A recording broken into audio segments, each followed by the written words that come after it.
Hello there, and welcome back to War Thunder. Today, the tank review on the T-80B.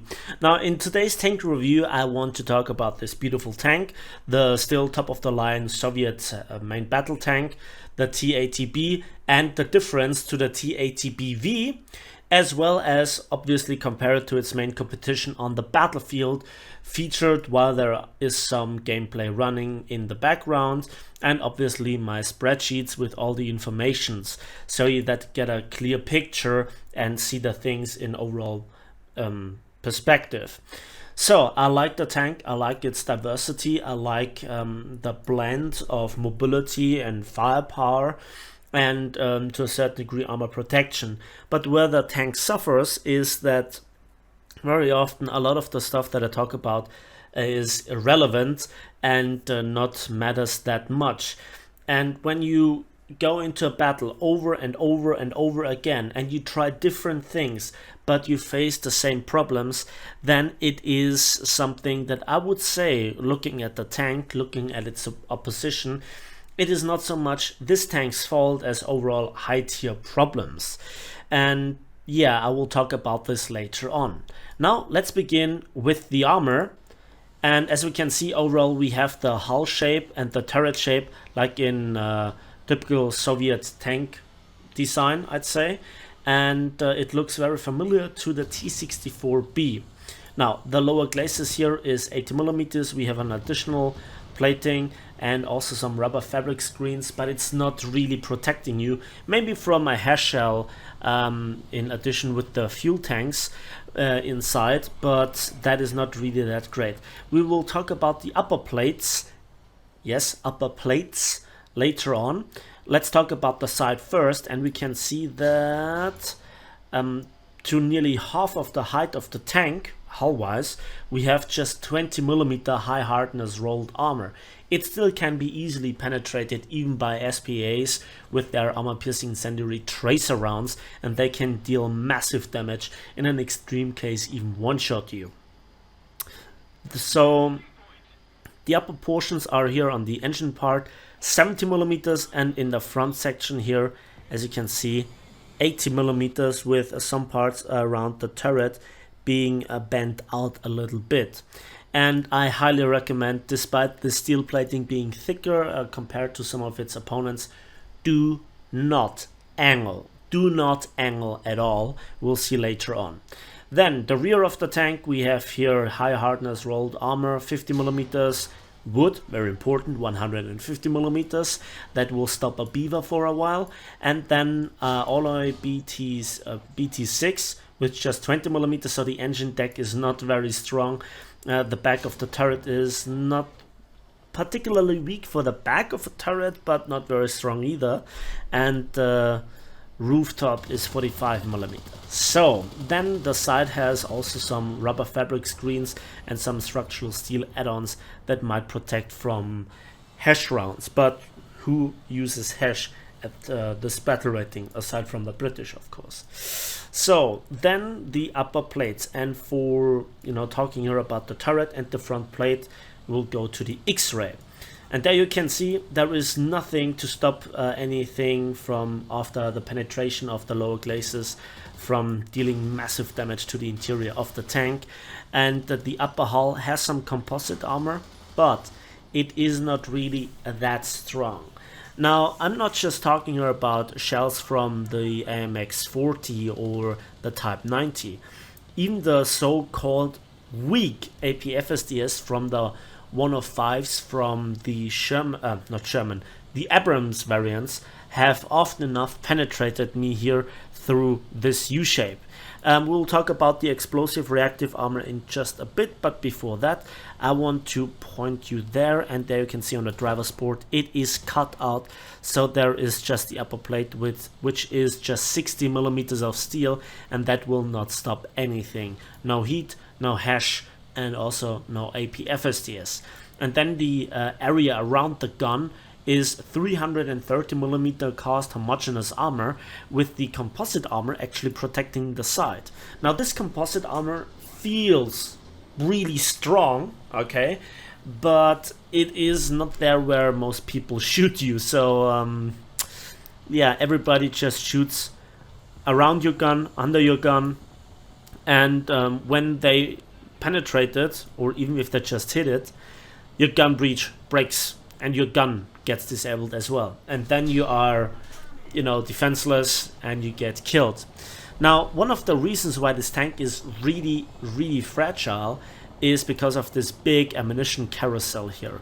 And it is big, it has always a very wide area where you can hit it. So if you angle it, AP-FSDS round just shot here at the front driving wheel will ignite the ammunition, shooting through the front with a heat round from the L44, Rheinmetall L44 gun. It will go right through and one-shot you, except if you have the ERA, the Contact 1, because this is very good against heat and hash, but it is just a one-time use. After that it is gone, and it doesn't cover all the vital parts. Like, again, the area around the gun is unprotected, so is the lower glacis, and even the upper frontal plate has some gaps, and on the side just a very small protection. And against helicopters and any sort of AP-FSDS, or from you know, the AP-FSDS from tanks and anything that shoots at you, it doesn't really reliably protect you, and that is really annoying. So the tank is very fragile, the tank is very easy to kill, and it also has 2 crew members, with the engine and the transmission being in the back. So armor not really reliable, and yeah, the survivability also pretty bad. Now let's talk about some other stuff. When we look at the overall mobility of the tank, we can see that the T-80B has by quite a bit the weakest engine, but it is also the lightest of the tanks, giving it a nearly 26 horsepower per ton ratio. Please note that this weight is without the ERA protection, which would add 1,100 kilograms and lower the horsepower to ton ratio. And so, while you are not the slowest, you are definitely on the lower end. Just the Challenger 1 Mark II is slower in overall acceleration. The top speed is a respectable 70 kilometers per hour, which is again kind of average. Again, the Challenger 1 Mark II is significantly slower, and I don't think that tanks such as the Type 90 IPM-1 are significantly faster despite having better horsepower to ton ratio. Where it really becomes apparent in the lack of neutral steering in the combination with the very bad reverse speed. While feeling better overall than the T-64B, the T-80B has kind of only a third, or not even a third, of its main competitors in reverse speed. So that is the mobility. So kind of you see some plus, some minus, but overall it's not really bad, but it's not outstanding either. Let's talk about the business end of the tank, and this is the 2A46M1 125mm smoothbore gun.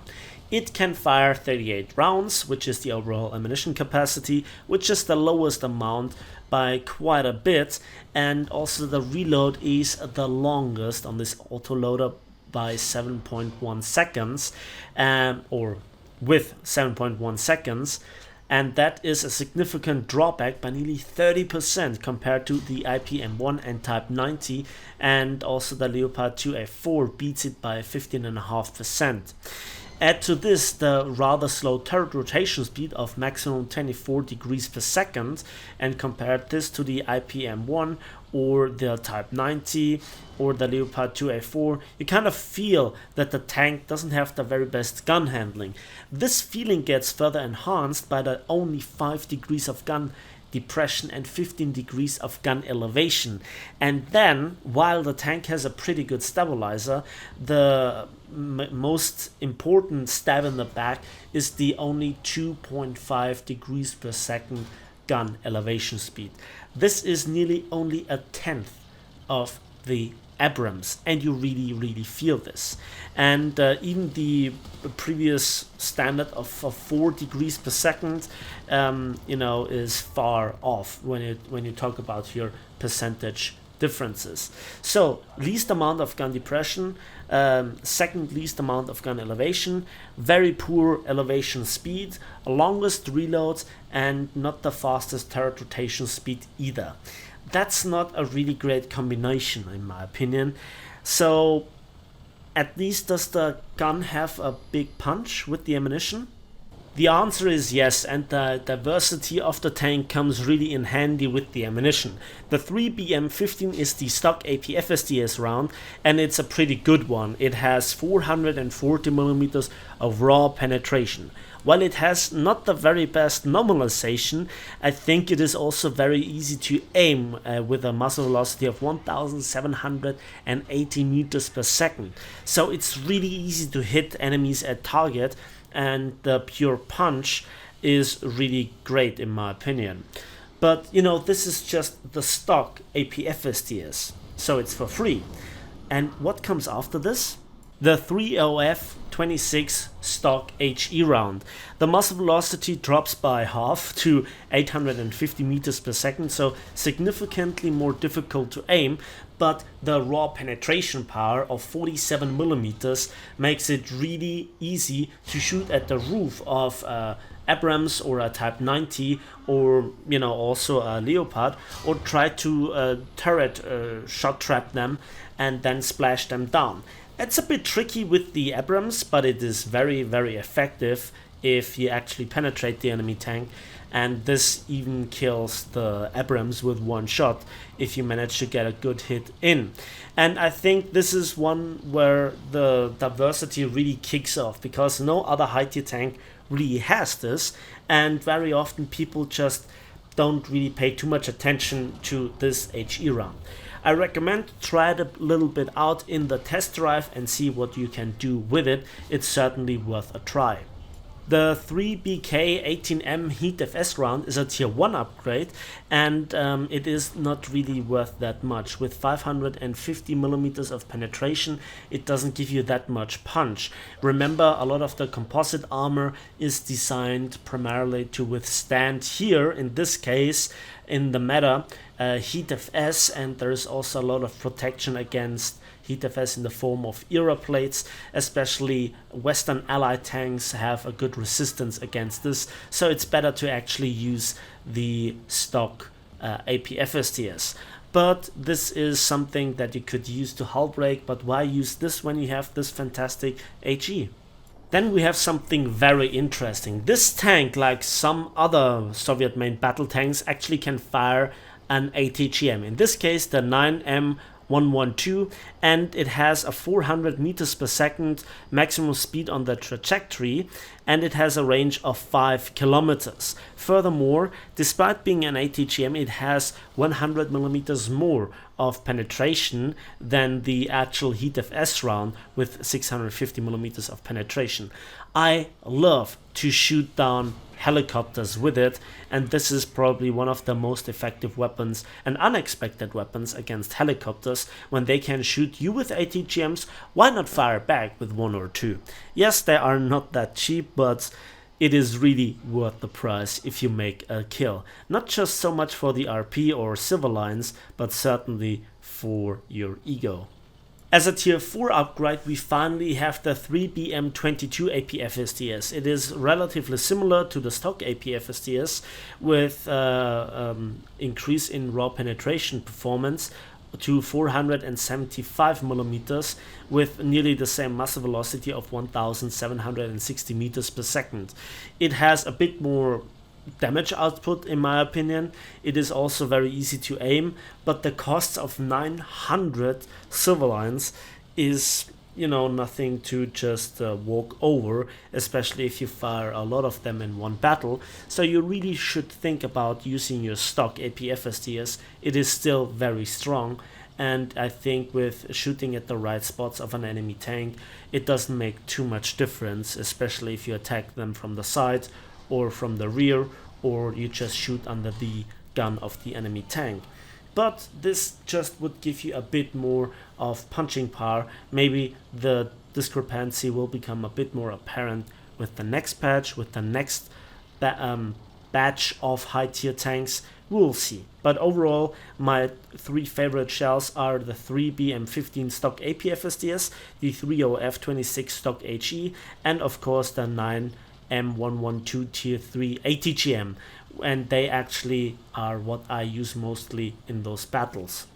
The final statistics are about the shell comparison, and we can see the T-80B has here 47mm of penetration with HE, but the other two shell types are hash, and HE with the splash damage is much better than the hash, because that lacks that splash damage. It has more this impulse damage.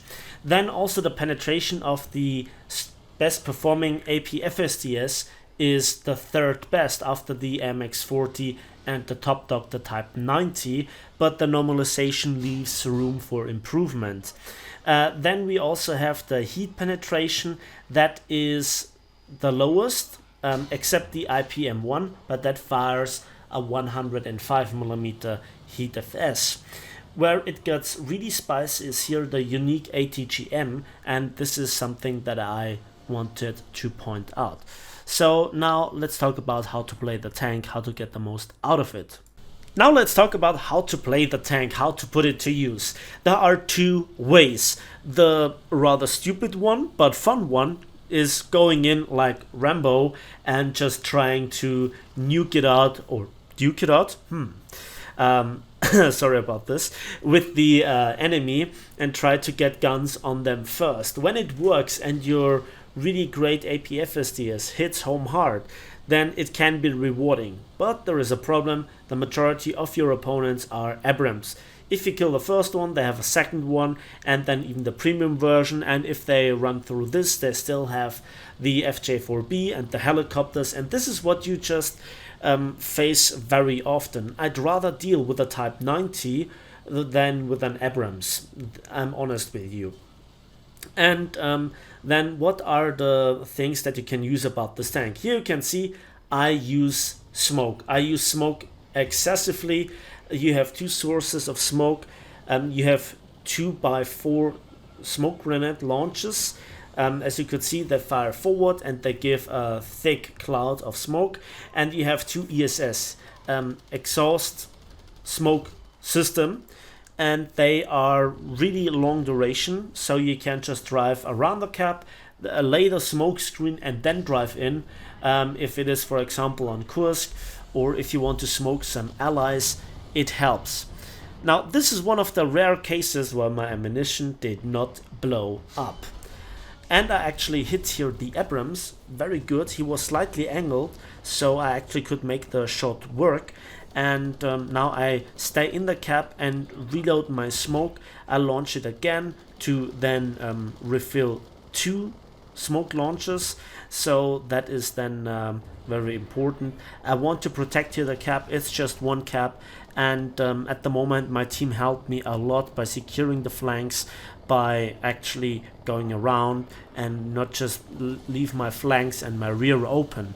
Teamwork is still important. Teamwork is always important. Embrace it. And there you could see for a split second the slow turret or the slow gun elevation speed of just 2.5 degrees. I nearly missed this shot, but a lucky ricochet actually disabled his gun breach. Did I just shoot under the gun like with every single tank in the game that is at high tier? Yes. So I want to take out this Type 90. It's an awesome tank, I have to say, and there I just couldn't get in the shot. He's face hugging me. This is very annoying. And then finally I go through the right plate and kill the driver and the gunner. So now I'm actually between a dead tank and a dead tank, and now I'm going full in. So I already achieved more than in most games. I actually have a very bad win ratio and a very bad KD with this tank. It is so bad that it's actually noticeable even for me. So I barely make 1 versus 1s, and I also win roughly only 40% of my games, and I was down to even 35, and that after 120, 130 games. So kind of, you know, it has some statistical value. but from time to time you come across the opponents, and there you could see the one that actually paid attention. I disabled this gun.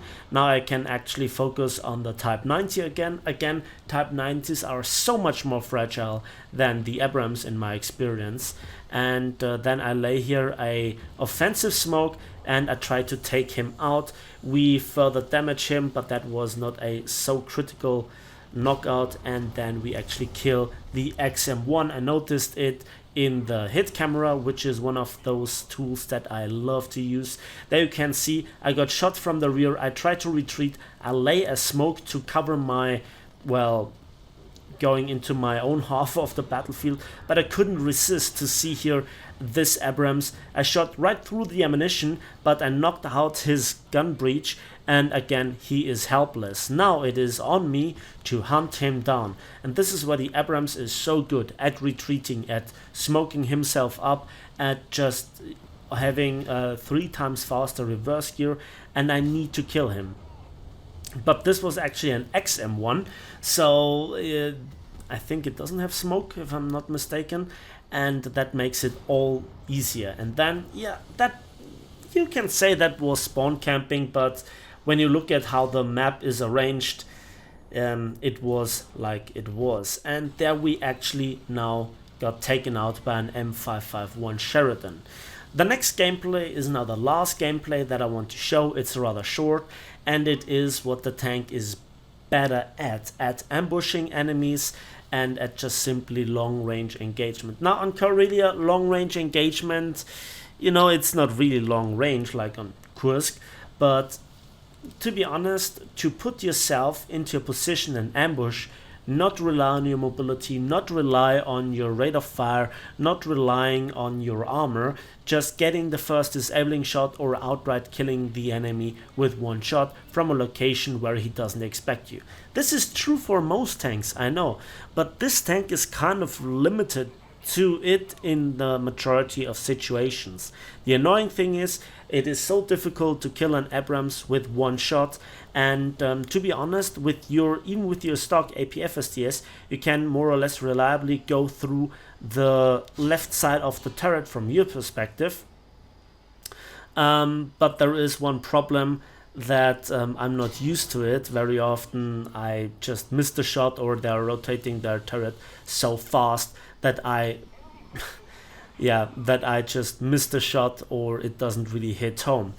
And to then shoot through the turret, through the back wall, and then ignite the ammunition. And because the protection blast door has then a hole, that is then where the exhaust gases go through. Yeah, I'm sorry to the challenger to he got killed. He's even slower than I am, so he's not enjoying the meta. But he is better at hull down, not just because of the turret armor, but armor layout, but also I think because it has 10 degrees of gun depression, and it has just overall a different layout, so you have a real excuse to camp. I don't like camping. I don't like this overall ambush, waiting, camping playstyle. This is not what I love to do. I love to be offensive. I love to go in and have some action and make my gameplay count. Sorry. And then this tank doesn't really support it. Again, against the Abrams, against the multiple versions of it. And again, I love to face here my Type 90s. The Type 90 might be the better tank on paper, but at least I can disable him and destroy it with 1 shot. And there you can see what the problem with the XM1, with the Abrams is. They are everywhere, there are multiple versions of them, it's a never-ending stream, and while your backup is the T-64B and the T-64A, those are good tanks, but they just are not quite up there. And this is my final verdict on the tank. I personally love it, but at the end of the day, it has some problems. That's the tank review on the T-80B for today. I'm sorry about this, that I didn't get a Survivor medal gameplay with it, but I still could hopefully give you an impression how to play the tank, if it is worth going for, and so forth. Let me know in the comment section how you play your T-80B. Let me know, enlighten me, because at some point I really felt like I don't know anything about high tier. And yeah, how to play against it in your experience. Give this video a like with it, subscribe if you want to see more, and we'll see each other on the battlefields of War Thunder.